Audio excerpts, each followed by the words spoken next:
Hi friends, పెసర పనుకులు prepare చేసుకుందామండి. చాలా బాగుంటుంది. సాఫ్ట్గా లోపలంతా సాఫ్ట్గా పైకి క్రిస్పీగా చాలా బాగుంటాయండి. బాగా వస్తాయి. ఈవినింగ్ స్నాక్స్ కన్నా చేసుకోవచ్చండి. మార్నింగ్ టిఫిన్లో అన్నా ప్రిపేర్ చేసుకోవచ్చు.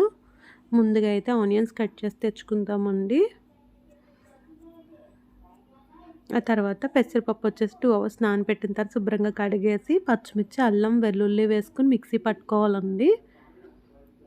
రుచికి సరిపడినంత ఉప్పు వేసేసుకొని కొద్దిగా వాటర్ యాడ్ చేసేసుకొని మిక్సీ పట్టి తీసుకుందామండి. మొత్తం అంతా ఒక బౌల్లోకి ఇదే విధంగా మిక్సీ పట్టేసుకుందాము.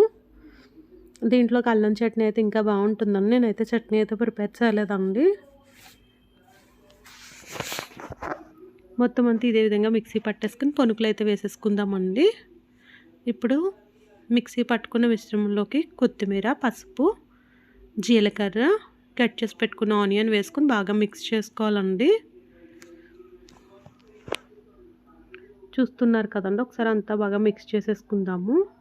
ఈ లోపు వచ్చేసి స్టవ్ వెలిగించేసి బాండి పెట్టేసుకొని ఆయిల్ వేసేసుకుందామండి. ఆయిల్ అయితే వేడెక్కిపోయింది. ఇంకా పొనుకులు అయితే వేసేసుకుందామండి. నేనైతే చిన్నగానే వేస్తానండి, ఎందుకంటే కొంచెం తొందరగా వేగుతాయని. మీరు కావాలంటే పెద్దగా కూడా వేసుకోవచ్చు. ఈ పొనుకుల్ని పెరుగు ఆవడ కూడా ప్రిపేర్ చేసుకుని పెరుగులో కూడా వేసుకుంటే బాగుంటాయండి. వేగిపోయినాయండి, తీసేసుకుందాము. తీసేసుకుని మిగతా అన్నీ కూడా ఇదే విధంగా వేసేసుకుందామండి.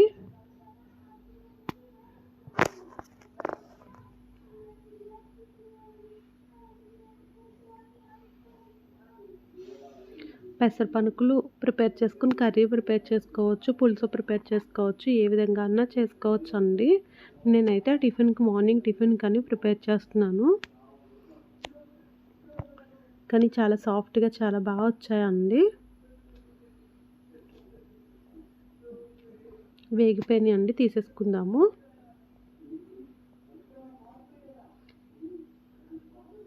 మిగతా పిండి అంతా ఇదే విధంగా చిన్న చిన్నగా వేసేసుకుందామండి, తొందరగా వేగిపోతాయి.